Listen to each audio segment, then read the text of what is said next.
Welcome to Exploring Monterey Bay, a program on KSQD and KSQT, 90.7, 89.7, and 89.5 FM. I'm your host, Mathilde Rand.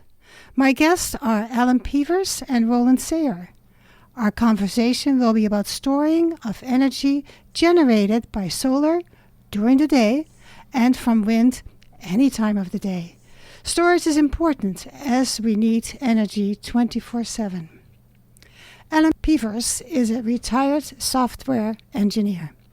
4 years ago, a light bulb turned on to make a change, and he started to work on climate change and renewable energy. Roland Saher is a retired high school teacher and climate activist. Welcome, Alan and Roland. Thank you. Thank you. Great to be here. So, Alan, why don't we start with you? When the fire at Moss Landing's energy storage plant happened, we all got a big scare.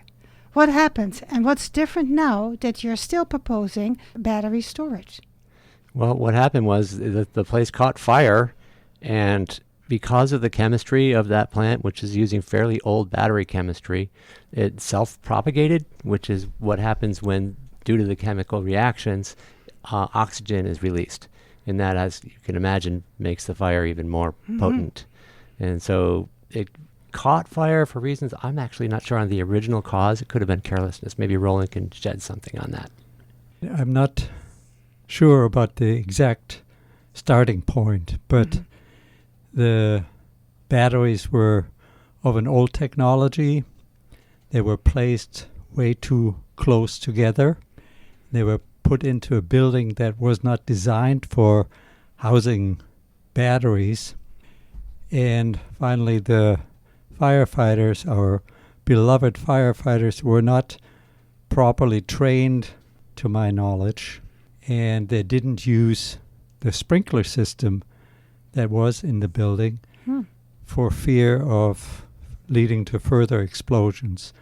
And the fear is based on outdated information or false information that lithium explodes even more if it comes in contact with water. But that is not true in this form of lithium. So there was an unfortunate cascade of errors and mistakes. Wow. But you have studied and researched batteries that are different, right? Yes, so those were NMC batteries, which stands for nickel, manganese, cobalt. And you don't even hear the word lithium in there. I'm sure there is some. And the newer formulations are called lithium iron phosphate, LFP. And those are used for a number of reasons, not the least of which is safety. They don't self-propagate. They may release a tiny bit of oxygen as part of the complex reaction, but it's a tiny fraction of what would be released by NMC. Although they have a lower storage density, so you need more of them, they're kind of heavy. So for stationary storage, like a big power plant, it's perfect because you don't really need to move it around. It's not as much of a no-brainer for something like an EV. But even with EVs, they're switching. EV meaning electrical vehicles. Yes. And even in that case, they're still using LFP despite the weight because of the safety. So it's like night and day. Right. And you can use ChatGPT and do a comparison, and you'll see that everyone is switching to LFP wherever possible. Everywhere in the whole world. I can't say every country, there might be some laggards, but yeah. And it also has an advantage that it can be cycled many more times, like 3 or 4 times the cycle count. And by that, I mean, how many times can you charge and discharge the battery before it becomes a little less effective? Right. And they have like 6,000 cycles or so, and NMC, I think, is on the order of 1,000 or 2,000. I understand you're saying batteries are good as long as you get the right kind. The right kind and the right setup of the batteries if we're talking about more than one battery in an area. Don't pack them too tight. Right. And if they catch fire, you can use water. If it's yes, you should use water. If it's NMC. Right. With the new ones, I'm not quite sure what the right retardant is. The record of the new batteries is pretty damn good. I just read that in Texas, of all places, the Texas Power Agency has not this whole summer, called on the users, on the consumers, to restrict their energy use because they had so much backup in batteries. So they're setting new records, and this is all with new and better batteries than we had at Moss Landing. And so that energy is from solar and wind? Solar and wind stored in batteries. Okay. Right. It's this combination of renewable energy stored in batteries. Okay, good. Let's talk about demand response. Alan. It's a funny term, but the basic idea is that you can allow your battery to be controlled remotely over the internet. And so in the event of, let's just say, a critical power event, right? And you may have seen text messages on your phone over the past several years like this, where they ask you to volunteer to reduce your air conditioning or set your thermostat higher if it's summer. Instead of relying on people reading their texts and going home and changing something, demand response lets that be completely automatic, where a signal can be sent out to all the homes, whether it's a thermostat that's being controlled or a battery. In this case, maybe we can talk about the batteries. Right. If you've enrolled in a demand response program with your battery, you're kind of giving some control over your battery to the utility that serves your area. And most of the time, it's not going to affect you personally at all. They're not trying to take charge from you every day, but when the grid is stressed, they will. And you might find your battery the next morning is only 70% instead of 90. But it's not going to drain your battery or anything like that. So it may sound scary, but it's not. Let's talk about the examples that you gave me. In September 2020, the California's grid provider CAISO, they sent a text message to ratepayers because of the extreme heat at that point. And there was a severe strain on the grid, and to please volunteer reduce your electricity consumption. And it worked. So even though people may not read their text messages, it does work. I think we've been trained enough over the last decades that if there is energy shortage, we don't want the brownouts. So there was a big dip, and now there's even more situations with certain heaters and AC units.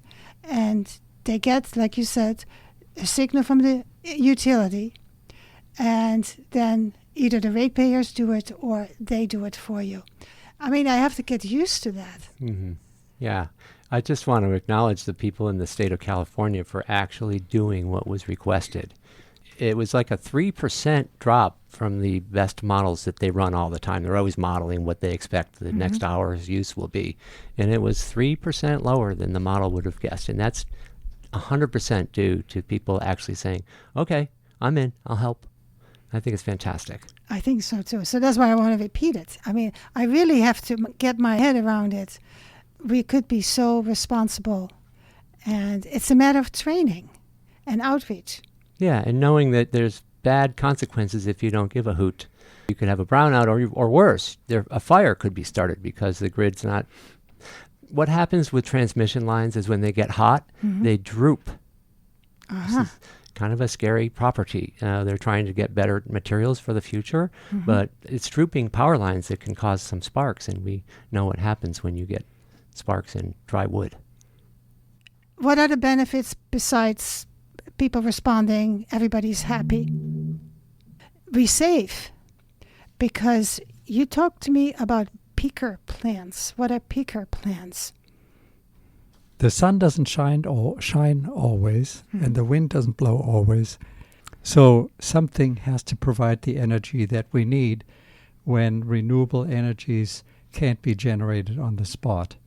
And in the past, it has always been gas or coal-burning power plants that kicked in at the peak of a demand for more energy, and hence the term peaker plants. And that role is more and more going to be taken on by batteries. In July, PG&E tested the batteries that are already established in people's homes and other places, and to check if that's a viable way. And the system passed with flying colors, and the energy that was provided by batteries instead of peaker plants was the amount that half a nuclear power plant would provide in that time frame. 500 megawatts, I read, I think. Yeah, it's really amazing. And then on top, of course, if we need peaker plants, like you said, and use the fossil fuels, then of course we have more CO2 emissions. Exactly. And so by everyone chiming in, giving their battery power back to the grid, we save ourselves a lot of CO2 and other problems with fossil fuel. Well, yeah, here's another one. As our consumption goes up with AI and other things, people electrifying their lifestyles, we're going to, if we didn't do anything, have to build more peaker plants to keep the energy flowing at those peak times. So it can very well turn out, if we get it right, that we won't have to build anymore, because that can be done instead by batteries. So fantastic savings to the utilities and less CO2 all across the board, not just now, but in the future. Tell me about that test that the Southern California Edison and San Diego Gas and Electric did in August, where they delivered 535 megawatts of electricity from thousands of home batteries across the strait. How did they do that? They switched off the grid to some extent at least and drew energy from all those batteries that at that point were set up already. Demand Connected to the grid, Yes. the batteries. Okay. Yes. So demand response. Yes. And it worked.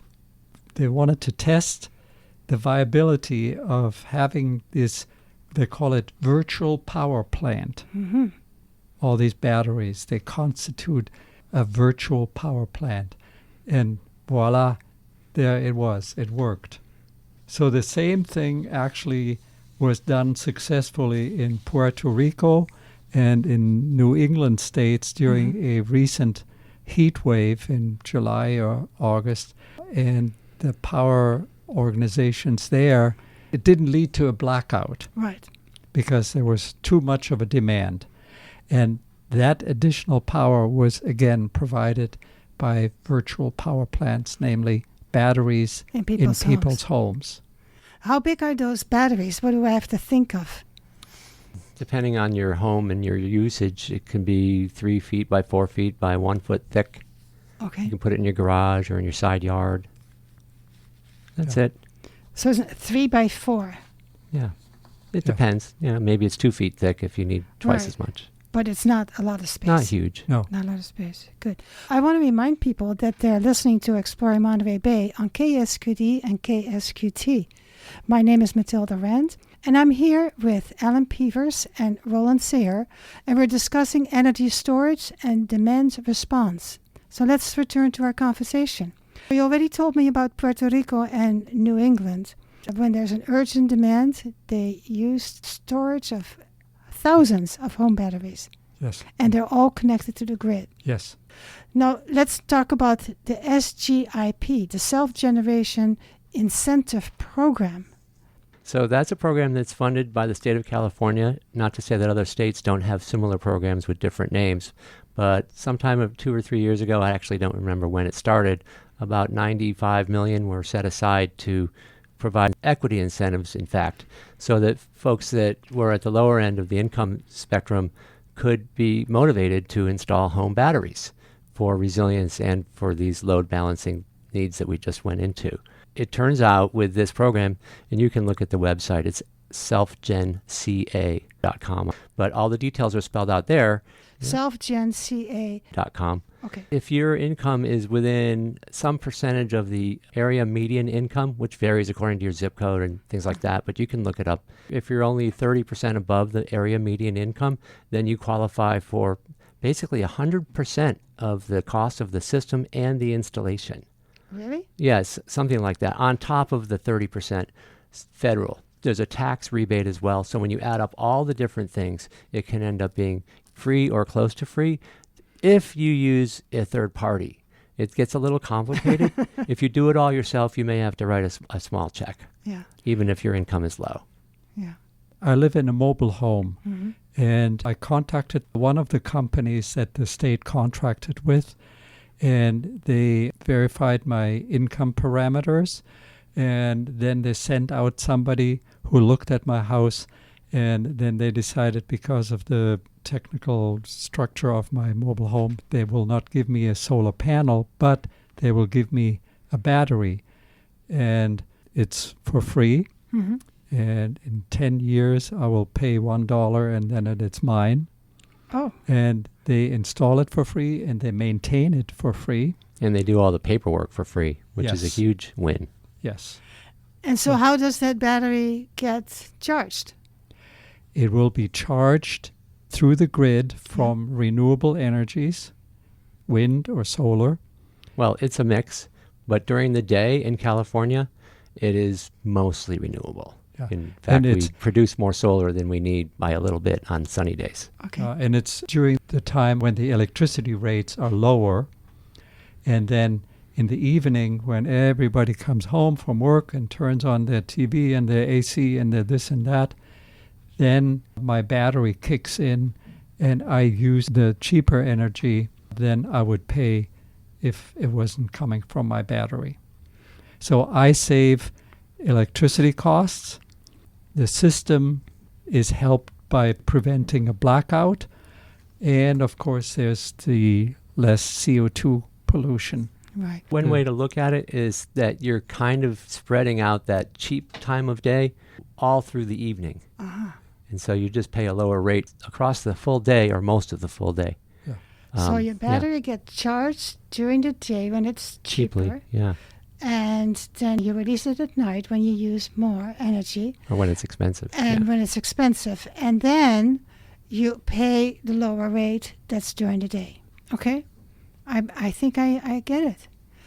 So if you do it yourself, then you If may. you do it yourself, you have to do a lot of paperwork.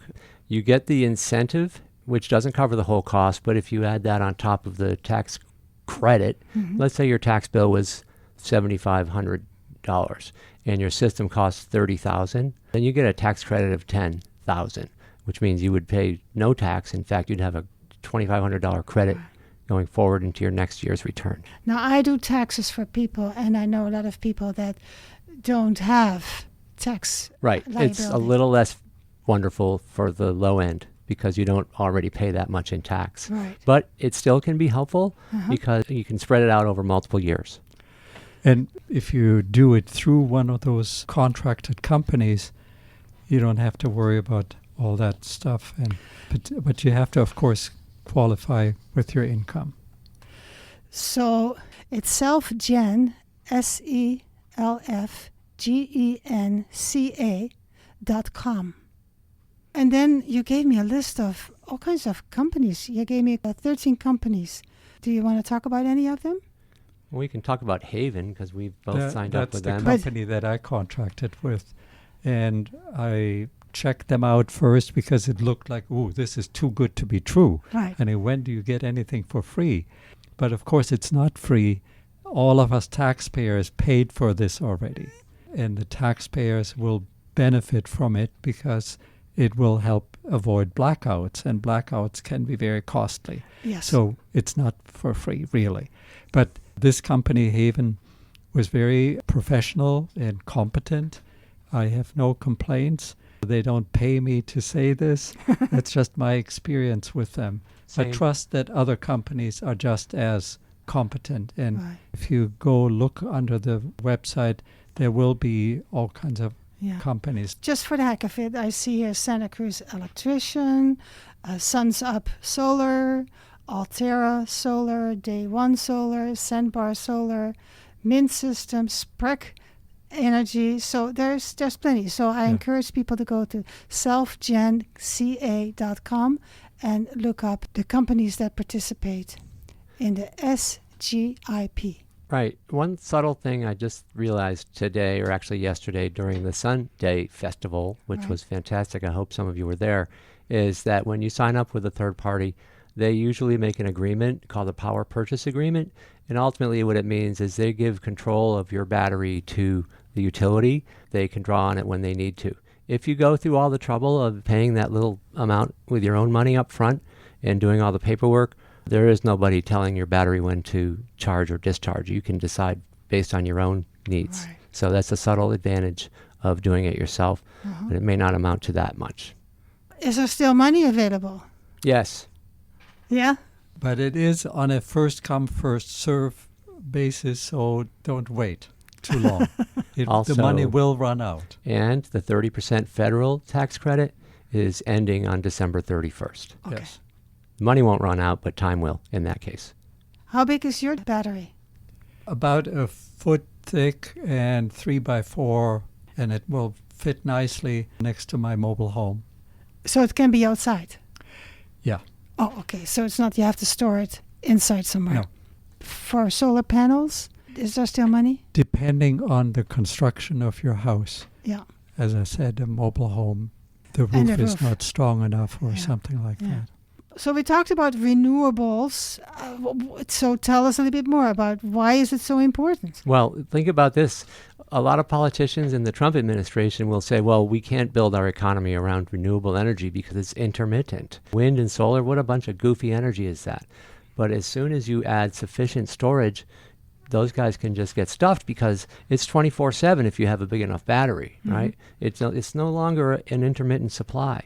It's what you call clean, firm energy, just like a nuclear reactor, and even cleaner. Way cleaner. And if we develop geothermal power more, then the factor of intermittency falls away because the heat from the earth is not intermittent. It's there all the time. And that's, of course, in different parts of the country Right. where we can do geothermal. And hydroelectric as well. Those Yeah. are both clean, firm, and clean. Yeah. So there's more work to be done, but there is a lot of work that has already been done. Yes. I want to give you, we have a couple of minutes left. Is there anything that we haven't talked about that you think we should share with our listeners? In the meantime, while you do that, let me give you the contact information. Alan, I understand that people can email you.